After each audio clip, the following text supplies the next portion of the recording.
Jonathan Myers, a 38-year-old man, is the manager of a tech company in Seattle, Washington. Married for 12 years to Allison, he thought he had a stable and happy life. Jonathan was the quintessential hard-working family man, sacrificing nights and weekends to ensure the beautiful suburban house they lived in was the perfect home. For him, Allison was his anchor, and together they were the couple everyone envied. However, Jonathan had started to notice a strange distance between them. Allison was always on her phone, laughing at messages she never shared with him. Her girls' nights out had become more frequent, and she was always too tired whenever he tried to spend quality time with her. Something felt off. One day at the office, while tidying his desk, Jonathan overheard his colleagues discussing infidelity. The conversation struck him like an arrow. "Have you ever checked her phone?" one of them asked another. The question lingered in his mind. That night, while Allison slept, he picked up her phone. His heart was pounding so hard, it felt like it might burst out of his chest. There it was, the confirmation of his fears. Messages from a man named Ryan, her personal trainer. The chats were intimate, full of flirtation, and plans for meetings Jonathan knew nothing about. It felt like the ground had been pulled out from under him. Jonathan spent the night sleepless. The next morning, he confronted Allison. At first, she denied everything, but when he showed her the messages, her face turned pale. She confessed, but tried to minimize it.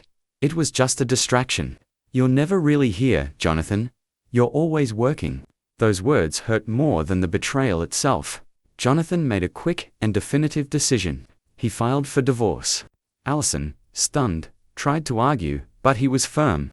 That same afternoon, he left the house and checked into a hotel. His mind a whirlwind, his heart shattered. The following day, still reeling from the events, Jonathan decided to shake up his routine to distract himself. He stopped by the grocery store to pick up a few items and, on impulse, bought a Powerball lottery ticket.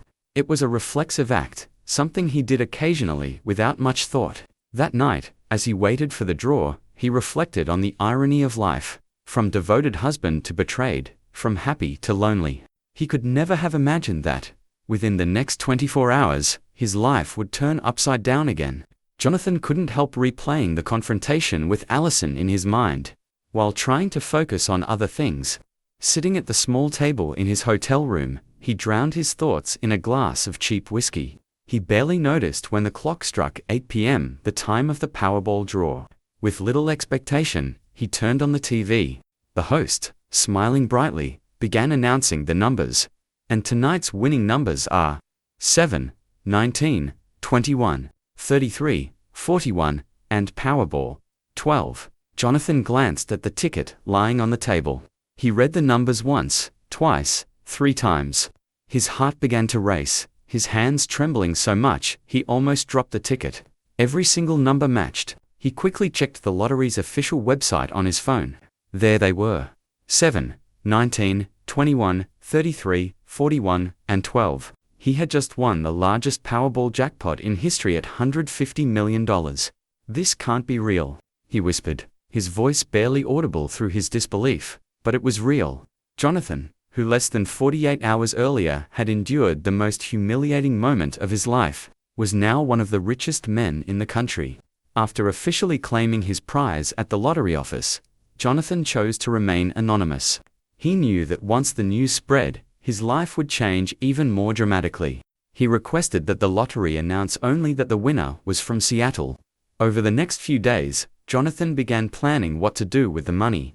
He hired a financial advisor and decided to keep a low profile while figuring out how to rebuild his life. But as Jonathan tried to focus on his new reality, Allison reappeared. She had likely heard rumors about his lottery win through the neighborhood grapevine. She came to the hotel, crying and begging for a second chance. "Jonathan, I made a terrible mistake. Please don't shut me out. We can fix this." Jonathan listened calmly. He felt a surge of anger, but also a sense of empowerment.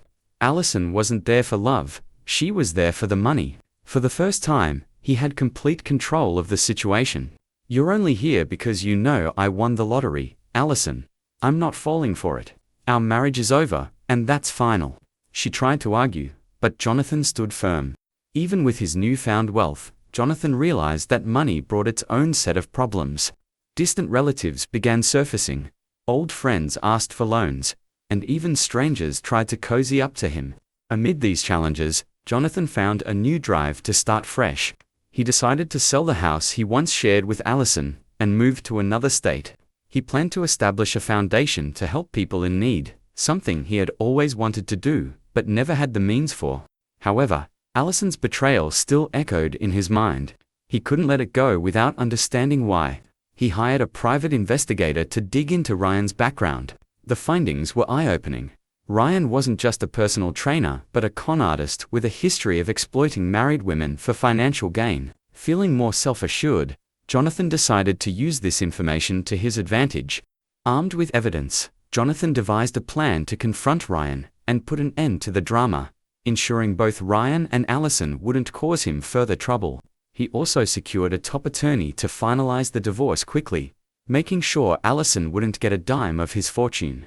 One day, Jonathan met Ryan in the parking lot of the gym where he worked. Dressed sharply and exuding confidence, he was a stark contrast to the broken man who had confronted Allison days before. "You're Ryan, right?" Jonathan asked with a disarming smile. Ryan looked confused but quickly recognized him. He tried to mask his unease, but Jonathan pressed on. "Relax, I'm not here to fight. I just wanted to say, I know everything. You're good at what you do, preying on insecure women, taking what you can, and disappearing." Ryan attempted to deflect, but Jonathan wasn't done. "I have a full dossier on you. If you don't want to end up in jail for fraud, you'll disappear from my ex-wife's life and from anyone else we know. Otherwise, I'll make sure the police receive these files today." Scared and cornered, Ryan agreed. He vanished, and Jonathan ensured he would never hear from him again. Meanwhile, Allison continued trying to reconnect with Jonathan, claiming she was remorseful and that Ryan had manipulated her. One evening, she showed up at the door of his hotel, begging for a conversation. Jonathan, curious to hear what she had to say, agreed. During the conversation, Allison cried, apologized, and tried to appeal to the memories of their marriage. However, Jonathan, now more mature and emotionally resilient, stayed firm. "Allison, you chose this path. I'm not going to blame you for wanting something different, but I won't take responsibility for your mistakes. I was by your side, and you chose to betray my trust. It's over." Allison fell silent, perhaps realizing that Jonathan was no longer the vulnerable man she could manipulate. In the days that followed, Jonathan began re-evaluating what truly mattered. He hired experts to help him create a philanthropic foundation dedicated to supporting people who had endured emotional and financial betrayals, just like him. His goal wasn't just to heal his own pain, but to use his story as a source of inspiration for others. One day, Jonathan received a call from his lawyer with surprising news. Allison had attempted to sue him for a share of his lottery winnings, claiming they were still legally married when he purchased the ticket. Although her case was weak, the legal battle could drag on for months. Tired of the drama, Jonathan decided to turn the tables with an unexpected offer. "I'll give you $1 million. It's far more than you deserve, but I want to end this once and for all. On one condition, you never contact me again." Desperate and out of options, Allison accepted. The money was transferred, and Jonathan finally closed the most painful chapter of his life. With the settlement finalized and Allison out of his life, Jonathan felt an unusual mix of relief and emptiness. He no longer carried the burden of her betrayal, but he now faced an unsettling question. What would he do with his newfound freedom and wealth? Over the following months, Jonathan immersed himself in his foundation, which he named New Horizons. It aimed to support individuals emotionally devastated by betrayals and scams, both financial and emotional. The foundation provided free therapy, workshops on self-esteem, and even legal aid for victims of fraud. Jonathan also assembled a team of experts, including lawyers, psychologists, and financial advisors, to make the project impactful and far-reaching. Despite the foundation's success, Jonathan felt something was still missing. He began traveling across the country, using the trips to reconnect with himself and rediscover his purpose. During one of these trips, at a spiritual retreat in California, he met Claire, a holistic therapist, who conducted sessions on emotional self-care. Claire was unlike anyone Jonathan had ever met. Intelligent, witty, and deeply empathetic, she awakened feelings in him that he thought had been buried forever. Initially hesitant, Jonathan decided to open up to her about his past. Claire listened without judgment, offering words that stuck with him. What happened to you doesn't define you.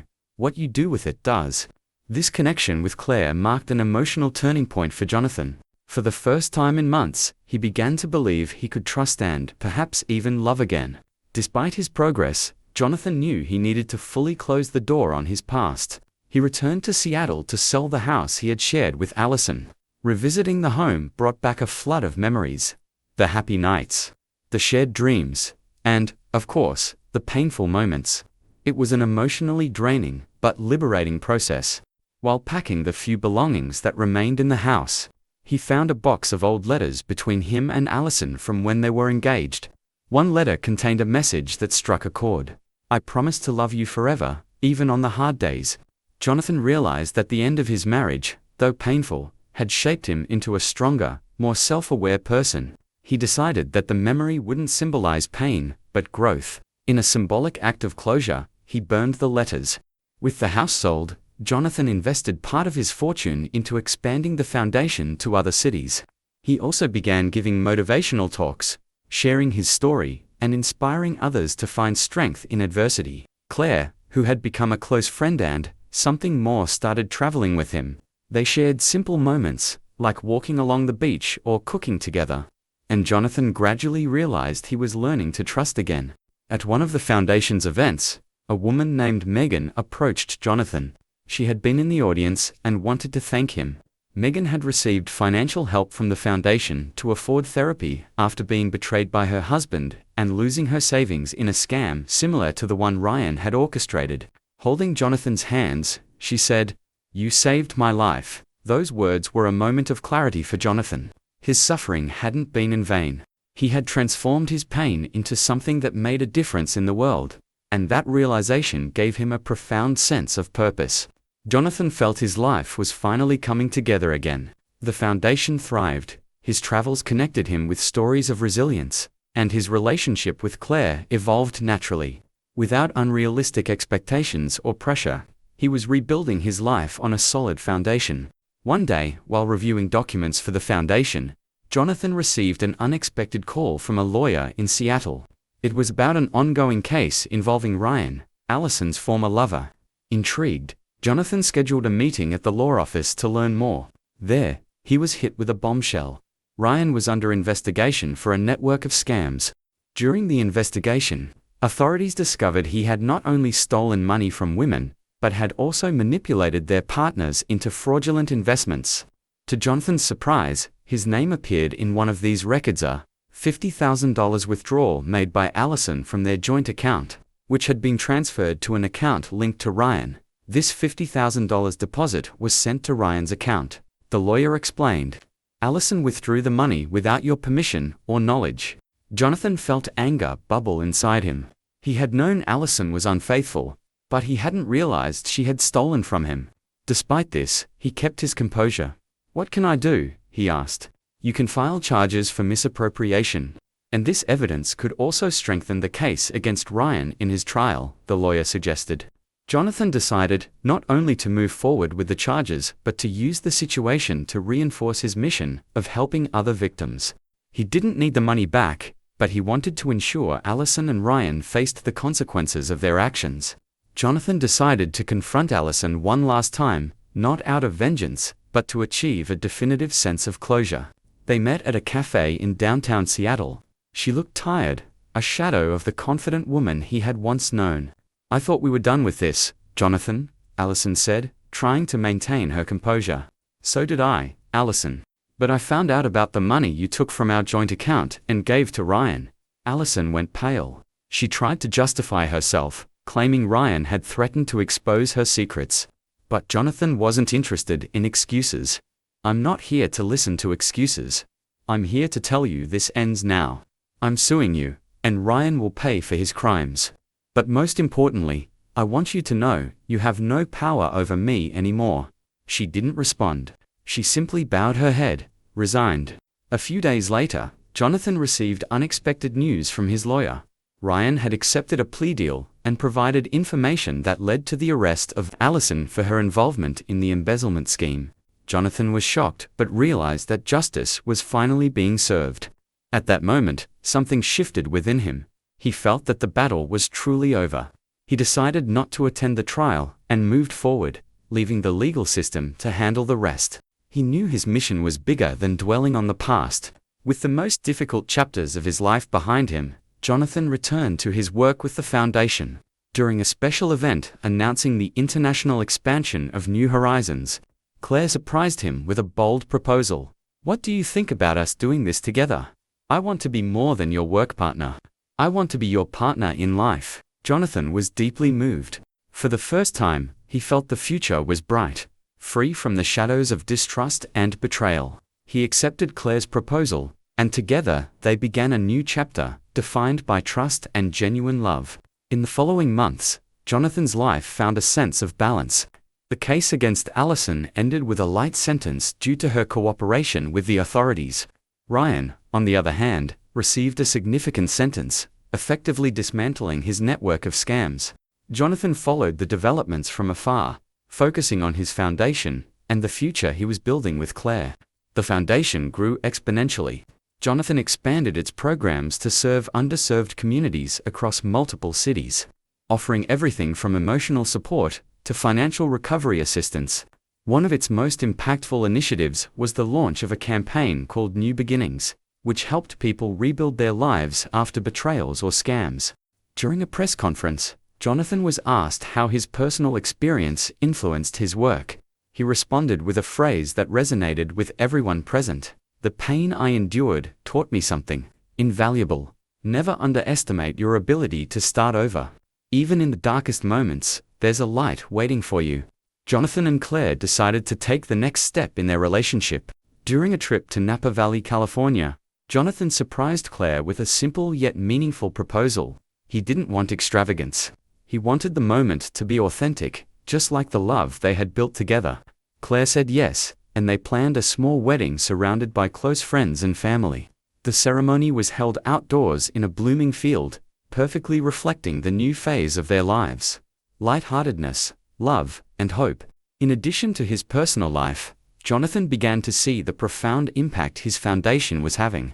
Stories of resilience reached him daily. Women who rebuilt their lives after betrayals, families who regained trust, and people who found purpose after periods of despair. One story moved him deeply. A young woman named Emily wrote a letter explaining how one of his talks had given her the courage to leave an abusive partner and change her life. "You didn't just save my life. You gave me the courage to live fully. Thank you." Jonathan realized his pain had been transformed into a beacon of hope for others. He understood that he could never have imagined this path while enduring the darkest days of his divorce. But now he saw that everything had happened for a reason. Years later, Jonathan sat in a rocking chair on the porch of his home with Claire, now his wife, as their two children played in the yard.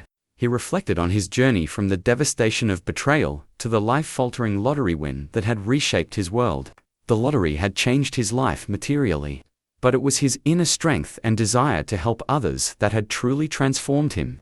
Looking at Claire, who smiled warmly at him and at his children, he thought, "I finally have everything I ever wanted, a life full of meaning and fulfillment." In the distance, the sun set, painting the sky in shades of orange and gold, as if the universe itself was celebrating Jonathan's victory, not just over life's challenges, but over himself. This is a story of pain, resilience, and triumph. It reminds us that even in the darkest moments, hope can rise and turn what seemed like a defeat into the start of a new chapter.